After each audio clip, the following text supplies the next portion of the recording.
on the 3 genres that we have chosen. Okay, so for our group members, we have me, Cindy, and also Yasmin, and also I. Okay everyone, so for this presentation we are going to focus on the explanation of feminism criticism theory, the analysis of poem, short novel and short play based on feminism criticism theory. So the poem that we have chosen is Still I Rise by Maya Angelou. The short novel is? The short novel is Woman in Love by D.H. Lawrence. And also the short play is? A Raisin in the Sun by Lauren Hansberry.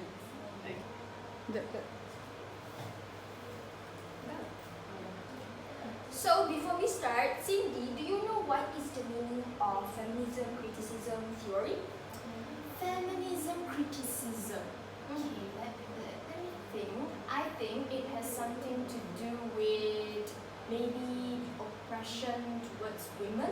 Yes, you are correct. So, the oppression of women actually happens during previous time. So, feminism criticism theory is used to evaluate literary works in order to put forth women's right because during that time, during previous time, literature is used to fight for women's right.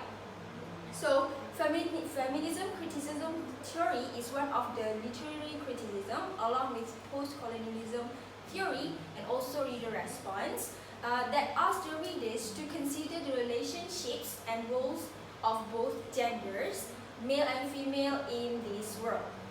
So, if we look at its meaning based on the Cambridge Dictionary 2022, feminism is actually a belief that women should actually receive equal rights, treatment, power, and chances as much as men.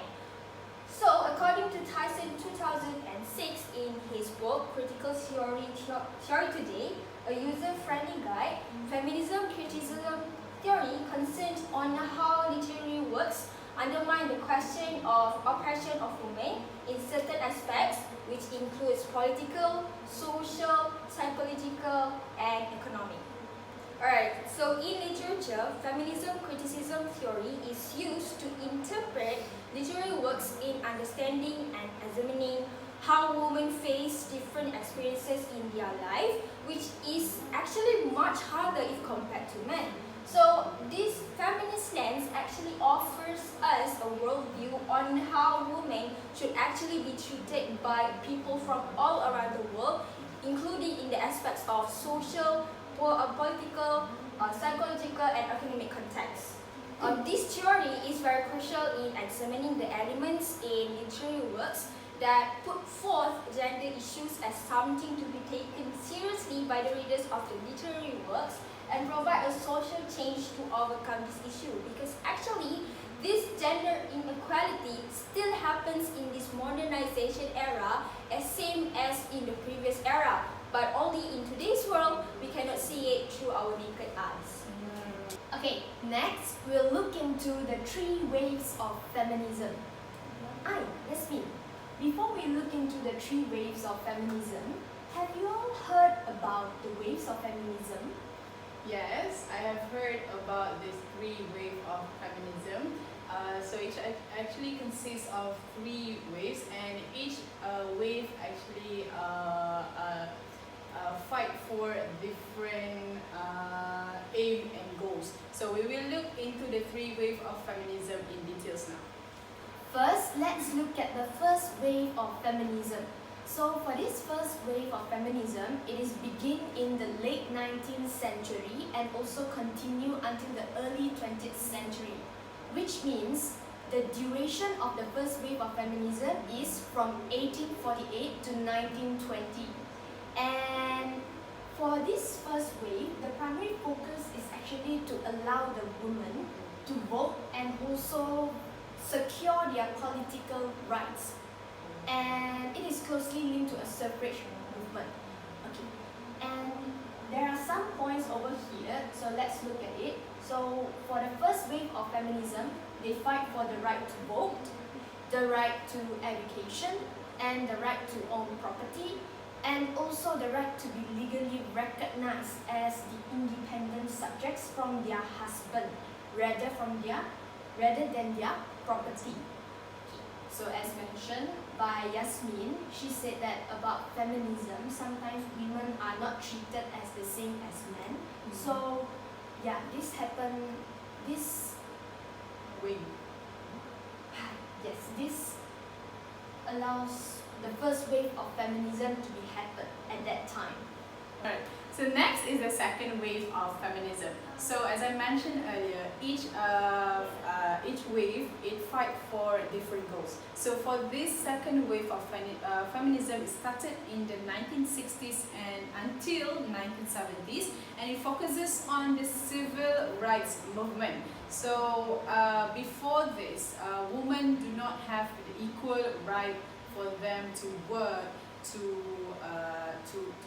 get education. But education was first fought in the first wave, and the second wave is focusing on the equal opportunity for women to work and legal equality. And it also fought against restrictions on contraceptives, rape and domestic violence. Okay, so the last wave of feminism is the third wave, which emerged in the mid-1990s, and this wave actually tries to correct the failure of the second wave. So the second wave, just now, it focuses on the civil rights movement. So this third wave tries to do some improvement from the second wave. So this wave was inspired by the postmodernist movement, which is a late 20th century movement characterized by broad skepticism and focus on gender identity,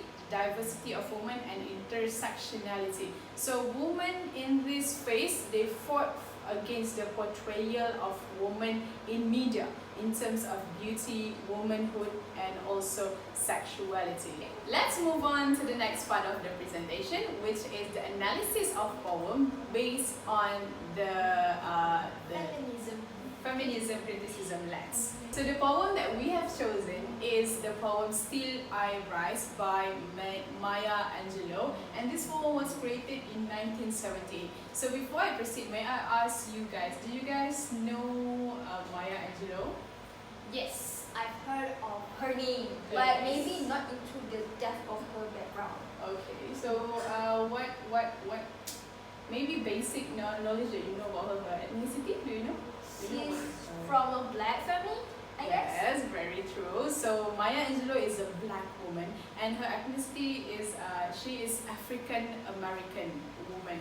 Okay, so in this poem, Maya Angelou, as the writer, as a poet, she tries to try to express about the right of women in doing whatever they like. So she is very interested in raising the degree of black women in her society, and also she wants to express and explains about black feminism, and she wants to calls for all black women to be confident in what they are doing. This is a summary of Still I Rise poem. So this poem is all about the writer and her society, which is Maya Angelou and her experience as a black woman, and also the society that she lives in. So it talks about the upsurge of black female in the society, the hatred they receive, and also their strength. So this poem is trying to create a sense of identity, self-acceptance, and also strong female presence in the society. And some of the core issues in the poem is regarding women's struggles to maintain themselves in the society, and the society's perception towards successful women. So as we all know, Maya Angelou is a very successful writer, right? She is very prominent. She has produced a lot of influential literary works that has a very big impact on the ideology of people. So in this poem, it talks about how people hate her as a successful woman, and also people expectations on women who are most probably because she is black, so the perceptions toward her is different. So we are going to look at the two themes in Still I Rise poem by Maya Angelou, which is the first one is the woman's struggle, and the second one is the negative perception and expectations on women. Okay, so for the first one, the theme is woman's struggle. So as a black African American woman, Maya Angelou has gone through a lot of experience being hated because she is successful. So women who are successful is often get hated, and people try to bring this woman down through wonderful and pathetic way. So it is mentioned in the poem, the first and the second line of the poem. It says that you may write me down in history with your bitter, twisted lies. So this shows that people are trying to bring her down by creating lies about her. So the question is, why do people want to bring this successful woman down? Because maybe that they have the perception that women shouldn't have the chance to be successful. Yes, that's one of the reasons. What about you, Cindy? What do you think? For me, I think that maybe it's because first, as Yasmin said, she's a woman, and maybe sometimes when the man writer, when she sees her being that successful, they have the feeling of Envy. yes, envy. So instead of saying that she's successful, she will just say that okay, she's not that good. Okay, thank you so much for your opinion, Cindy. So in my opinion, women get hated because like Maya Angelou, she is a very influential writer. So whatever she writes, it can bring changes to the ideology of people and also the society. So maybe the people around her is afraid of the changes that Maya Angelou will make. So for that reason, they create lies to influence others in the society to hate her and stop reading her literary works and appreciating her. So based on the feminism criticism lens, I think that if a woman is successful, she should receive attributions and appreciation. Isn't that right? Yes. Okay, yes, it's true. However, in this poem, it depicts that the successful woman didn't really get the attribution that she deserved. So this is actually something that is awful for us because the people, the society didn't know how to appreciate people who are successful. They do not realize that with the successfulness of a woman, it can actually make the society, and even better, make the country become more developed. So next is the line 3 and 4 in the poem. It says that you may throw me in the very dirt, but still like dust, I'll rise. So in this line, the poet is trying to say that even though she is being hated, people want to bring her down, she will always rise and rise like dust. So the element of repetition, like the phrase I'll rise and I rise, is very significant in the poem because they are repeated to highlight how the woman will rise in this situation. Just like dust, like dust flew very high, okay? So that is how women should be rising if they ever happen to be in this kind of situation. So the next thing that I will evaluate for this poem is the theme negative perception and expectations on women. So this poem actually also highlights the negative perception and expectations on women that people around the poet receive. Okay, so underestimation on women is an awful practice in the society. Women are often viewed as the weak group of human. So do you think that this statement is still still valid in our society nowadays? I think maybe it's not too, how do I say it? Too explicit, too clear? Yeah, too explicit compared to before, but I Yeah. feel that right now there's still this problem. Yeah, okay, thank you so much. So yeah, we didn't really see the proof that this thing is still seen in our society, but I believe that it still happens. Okay, so however, this kind of thinking, this kind of belief should not be should not be a continuous practice in our society, because every individual, including women especially, they have their own potential, they have their own power to rise, to have their own career, for example, to do what they want. So based on the feminism criticism theory, I believe that every woman should be able to do what they want and should receive attribution for what they have done.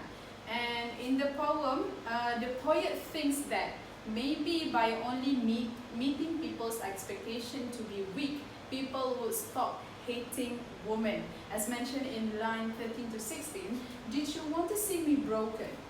Bowed head and lowered eyes, shoulders falling like tears drop, weakened by soulful cries. So the poet uses the word broken, bowed head, tears drop, and soulful cries to describe the expectations of the society and women. So Maya Angelou's society expects her to be like a disastrous monster and creature in order to maintain in the society. So what comes to my interest is that Maya Angelou didn't mention any gender that put the perception and expectation on women. So do you think that this may be come from women themselves and not only men?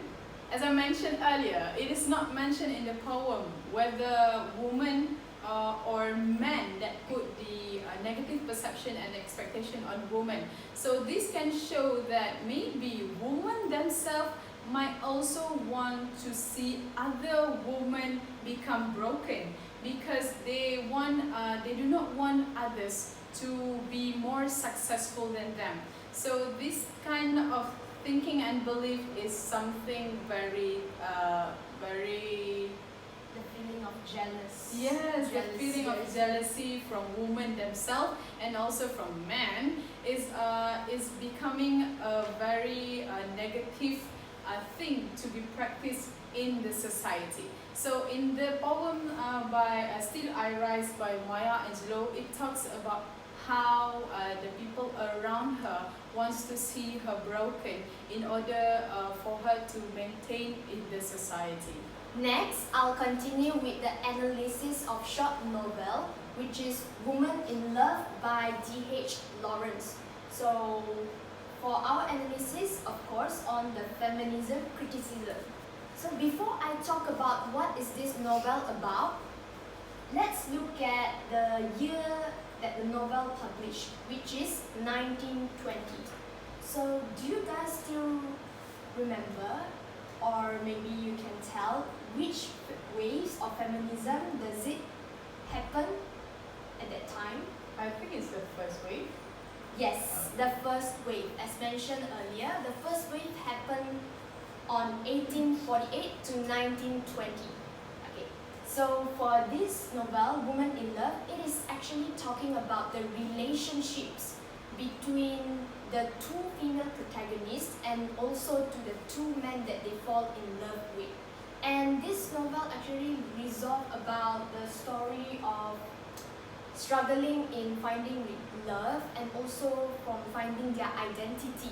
Before that, let's look at the summary of Woman in Love. It is quite long, but let me tell you in brief what it is all about. And for Woman in Love, of course, you just need to remember the 4 characters, the 2 female protagonists, and also the 2 men that they fall in love with. And Ursula, who is a school teacher, and also Gudrun Backwin, an art teacher, is actually the female protagonist inside. So or I can say that the men that they have relationship with, for Ursula, it is Rupert, and for Gudrun, it is Gerald. So you can just remember the first letter, U and R, and G and G. Okay. So actually this story, it talks a lot about the relationship, and also homosexual is happening inside too. And Okay. of course, you all still remember, every time when the author, or maybe the writer, they write something, it has something to do with their own experience, right? Yes, so this same goes to D.H. Lawrence too, because for Ursula, it is actually writing about D.H. Lawrence's wife, the characteristic of it. And for Rupert, it is actually talking about Lawrence himself. So let's move on. Okay, so in short, it is actually Gudrun have a relationship with Gerald, but as mentioned, this novel has feminism criticism. It caused her a highly uncomfortable period of self-awareness, and at last, so Gudrun fell in love with a relationship with a person named Lorke. So Lorke is Gudrun's homosexual German artist. And for Rupert actually also tried to have a relationship surpassing friendship with Gerald, but it has been stopped by Ursula because he keep on telling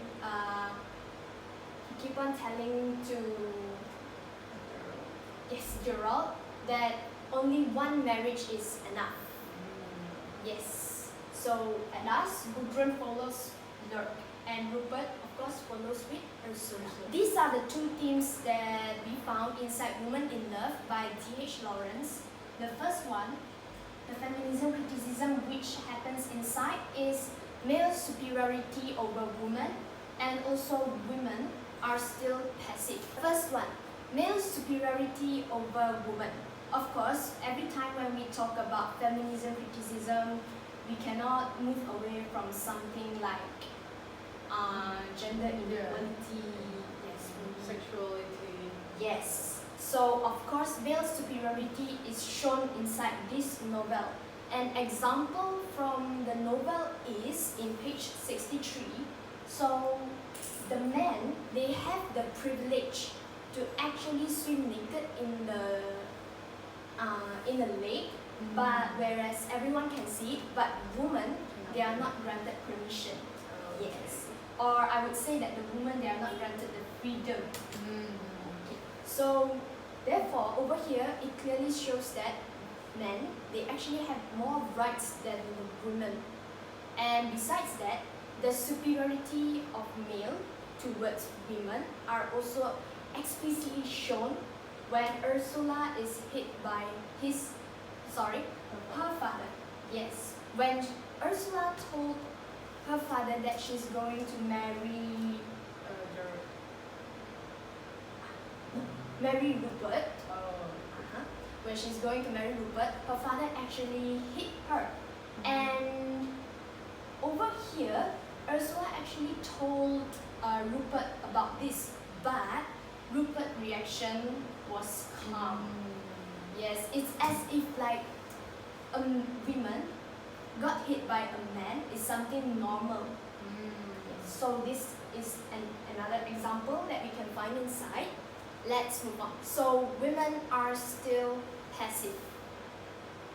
So in the novel Woman in Love, men always act as the active figure who acts and do something. Am I right? Based on the feminism criticism. Yes. So for women, they are always portrayed as something passive, like they need to wait something to be done for them. Okay. And so this is one of the example that is depicted from the text. And over here, this example actually talks about Ursula. She's actually living a life. She does not live her life as the way she wants. I would say that, okay, because she's always constantly waiting for someone, something to happen from the outside, as she could not break through the boundaries of her own self.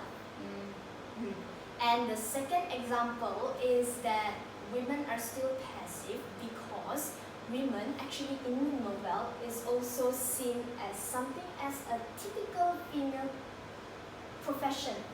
Now over here, do you all know what about the typical female profession?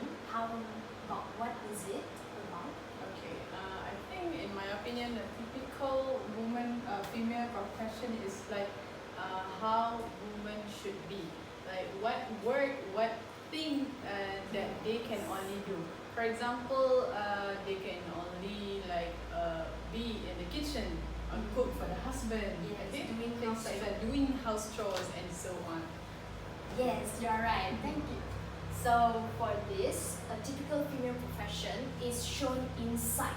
So based on the text, Gudrun and Ursula are sitting in the window bay of their father's house in Beldover in page 19.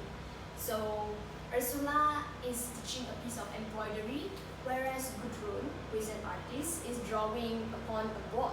So of course, these were the typical female activities to accomplish by the women. Alright, next we will look into the short play that I have chosen based on the Feminism Criticism theory, which is the short play A Raisin in the Sun by Lauren Hansberry. So this Lauren Hansberry, or her real name is Lauren Vivian Hansberry, is actually an African-American writer and also a playwright, and she is actually the first female playwright that has been able to perform a play on Broadway. And this short play, A Raisin in the Sun, actually puts forth a topic on a black family that lives under racial segregation in Chicago. Alright, so this is the summary of A Raisin in the Sun. Before I start, may I ask Cindy, are you familiar with this short play? For this short play, for me, I actually heard about it, but I didn't really look in depth. Yeah. Okay, I understand what Cindy said, because actually this short play is very famous and it is being under analysis from a lot of people. And then A Raisin in the Sun actually portrays a few weeks in the life of the youngest, which is a black family that lives in the south side of Chicago, that lives under the racial segregation in 1950s. And when the play opens, the youngers are about to receive an insurance check for $10,000 because Mama, the main character, her husband actually deceased. He's died, and they are actually eager to receive the insurance money because they are actually facing financial problems in the family.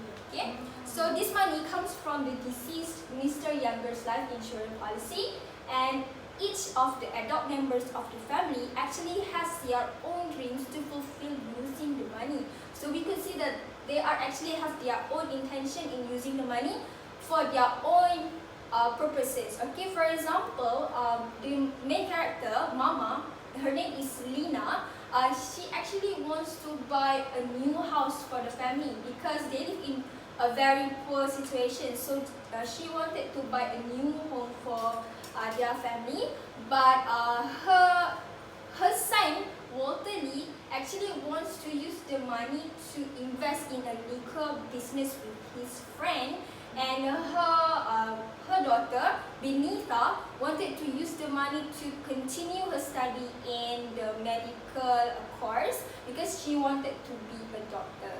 Okay, So actually in this story we could see that in the certain events, Walter actually criticizes Benita's dreams in order to be a doctor because it seems like a woman does not deserve to be in that field of job. So as the play progresses, the youngest actually clash over their competing dreams because, like I said, each of them have their own dreams to fulfill. And then the youngest eventually move out of the house, move out of the apartment because Mama eventually bought a new house using the money for the family. And then as the play goes, Walter's wife actually got pregnant, and then she is considering abortion because of the financial status of the family. But then Mama wanted to stop her daughter-in-law from doing the abortion because it is not a good thing to do. It is a negative thing to be practiced. So Mama actually asked Walter to ask her wife to stop from thinking to have the abortion. But Walter, her husband, actually does not say anything about abortion. Okay, so we can see that his selfishness through that event. And also Benita, as I said, that she wanted to continue in the medical course. She actually was stopped from continuing her study because her mama said that she better get married instead of continuing her job. But eventually, she actually it was able to continue her dream to continue to be a doctor. Okay, so in the end of the story, they actually moved out again from the apartment, and then they actually bought a new house for the family. And because at a certain point on the climax of the story, Walter actually eventually invested in the liquor business, but he actually got scammed by his friend that invests together with him, and his friend ran away with his money. So he actually fails to fulfill his dream. Alright, so there are a lot of themes that we can see in the short play Erasing in the Sun, but we only want to look at the feminism criticism theory. So these are the themes that suits the criticism theory, which is the first one is the gender roles, and the second one is the value of marriage. And if you look at the literal meaning of gender roles, we could see that it actually puts forth the gender inequality between a male and female, and the value of marriage, we will look at that further later on. Okay. Alright, Cindy, in your opinion, what do you understand of gender roles? Do you think that men and female have different gender roles? In my opinion, so gender roles, the first thing come into my mind is something that has going to be with equality. Yeah, something about inequality among the gender. So you mean that it might be about equality and equality between male and female, right? Yes. Gender. Okay, so actually you are right. So of course, in a feminism criticism theory, it actually puts its fight for the female rights, right? So for the gender roles theme for this short play, in the play, the theme of gender roles are being emphasized clearly by the author through the plot and the characters. Okay, so the theme is portrayed when Walter is mad at his wife Ruth for not being supportive of his dream, as a wife should be, through the dialogue that I have inserted here, because during that time it was perceived that wives should support their husband no matter what they do, no matter that what they do is negative or positive. They have to support them no matter what they do. The husband is always the right. Yes, they always right. And then a wife should always support their husband, and in a marriage, a husband is considered as the main role, and their wife is only playing the supporting roles. Okay, so we can see in the dialogue from here, Walter say, "See there, that just goes to show you what women understand about the world. Baby, don't nothing happen for you in this world unless you pay somebody off. And then her wife replied to him, Walter, leave me alone. Eat your eggs. They're gonna be cold. And then Walter is mad at her and said, that's it. There you are. Man say to his woman, I got me a dream. His woman said, eat your eggs. Man said, I got to take a hold of this world, baby. And a woman will say, eat your eggs and go to work. And men say, I got to change my life. I'm choking to death, baby. And his woman say, your eggs is getting cold. So in this conversation, Walter wanted to say that his wife is not supporting his dream. He's got a lot of dream. But what actually I saw in this conversation is actually his wife is actually looking at the truth of the reality, right? Because her husband has a big dreams, but couldn't achieve it, right? Okay, so I think, Alright, so from this dialogue, Walter actually accuses his wife of holding back her husband from achieving success, and the event shows that the role of women is in a household is only to support their husband, to support the family, to be a devoted housewife, and so on. And they have to support their husband in no matter what they do, in negative aspect or in positive aspect, and they are actually considered as domestic servants and only fit as supporting roles in a household. And the character Walter actually represents the toxic masculinity that they think these people with this toxic masculinity thinks that they have to preserve their status as a man no matter what happens, even though they have to put women on the ground. The next theme is the value of marriage. So in the play, Hasbury exposes a society which puts the value of marriage above anything else.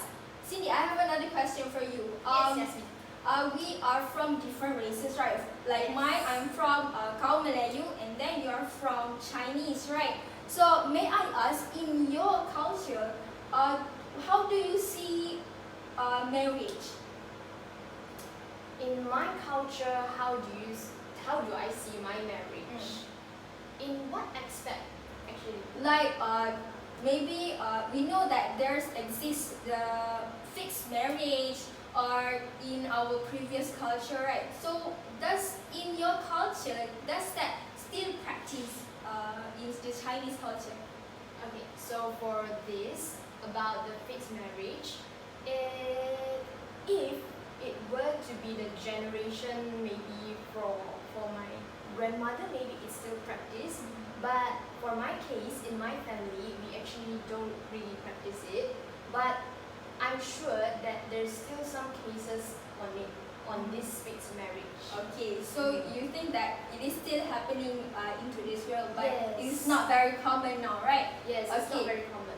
Okay, so it's the same in my culture too. There is always people who practices fixed marriage, or in other words, their parents force them to get married, right, with the person that they choose, and something like that. So this is actually still practiced in some part of the culture, and the same thing happens in the play where Hasbury exposes this kind of society, and women actually have to fight for their rights to fulfill their individual dreams, which diverge from the traditional conventions of that time. Like what I and Cindy were talking just now, that in the previous culture, women are actually like settled down for a marriage.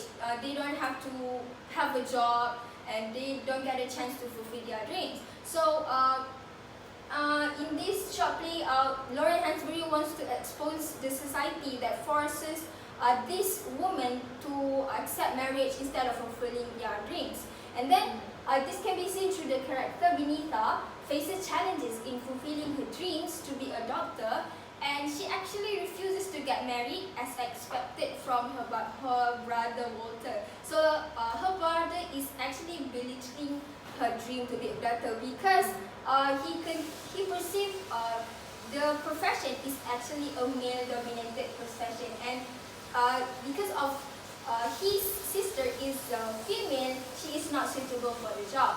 And then Binti's brother Walter repeatedly criticizes his sister's ambition to become a doctor, suggesting that she just should get married instead of fulfilling her dream to be a doctor. Alright, so this could be seen through the dialogue between Walter and Binti in Act 1, Scene 1. So Walter said to Binti, "Who the hell told you to be a doctor? It's so crazy about messing around with sick people, then go be a nurse like other women, or just get married and be quiet." And then Binti said, "Well, you finally got it said. It took you 3 years, but you finally got it said." So in this dialogue, we can see that how a marriage is being upheld during that time. Marriage is above anything else. Women should just get married, okay? And they shouldn't have furthered their study and get a job to secure their dreams, okay? This is because during that time, women is perceived to continue their role to be a devoted wife and devoted to the family and disregard anything else. These are the references for our discussion today. Alright, so I think that's all from the three of us. Thank you for your attention and thank you. Thank you. See you.